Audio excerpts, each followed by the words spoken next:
Hello, ഞാൻ Rajeena M C, consultant psychologist and Islamic motivator. ഇന്ന് ഞാൻ വന്നിട്ടുള്ളത് നമ്മുടെ ലൈലത്തുൽ ഖദറൊക്കെ ആയതുകൊണ്ട് നമുക്ക് ഏറ്റവും നന്നായിട്ട് ഈ ദിവസങ്ങളിൽ ചൊല്ലാൻ പറ്റിയ ഒരുപാട് പ്രതിഫലമുള്ള ഒരു ദുആ പറഞ്ഞു തരാൻ വേണ്ടിയിട്ടാണ്.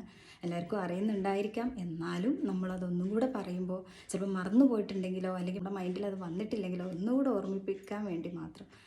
അതായത് അല്ലാഹുമ്മ ഇന്നക അഫുവ്വുൻ തുഹിബ്ബുൽ അഫ്വ ഫഅഫു അന്നി. അള്ളാഹുവെ, നീ ഒരുപാട് പൊറുക്കാൻ ഇഷ്ടപ്പെടുന്നവനാണ്, നീ പൊറുക്കുന്നവനാണ്. അതുകൊണ്ട് എൻ്റെ തെറ്റുകളെല്ലാം നീ എനിക്ക് പുറത്ത് മാപ്പാക്കി തരണേ എന്നാണ് ഈ ദുആയുടെ അർത്ഥം വരുന്നത്. പടച്ചവനോട് നമ്മൾ എത്ര തെറ്റ് ചെയ്താലും, നമ്മൾ എത്രമാത്രം തെറ്റ് ചെയ്തവരാണെങ്കിലും പടച്ചവൻ്റെ അടുത്ത് നമ്മളൊന്ന് പശ്ചാത്തപിച്ച് മടങ്ങിക്കഴിഞ്ഞാൽ നമ്മളെ എല്ലാ തെറ്റുകളും മറന്ന് ചേർത്ത് പിടിക്കുന്നവനാണ് പടച്ചറപ്പ്. അപ്പോൾ വളരെയധികം ഉറച്ച വിശ്വാസത്തോടു കൂടി നമ്മളിൽ എത്രമാത്രം തെറ്റുകൾ സംഭവിച്ചിട്ടുണ്ടെങ്കിലും നമ്മൾ ഈ നല്ല ദിവസങ്ങൾ, ഈ അവസാനത്തെ 10 നമ്മൾ ഈ ദുആകൾ അധികരിപ്പിച്ചു കൊണ്ടേയിരിക്കുക. അല്ലാഹുമ്മ ഇന്നക അഫുവ്വുൻ തുഹിബ്ബുൽ അഫ്വ ഫഅഫു അന്നി.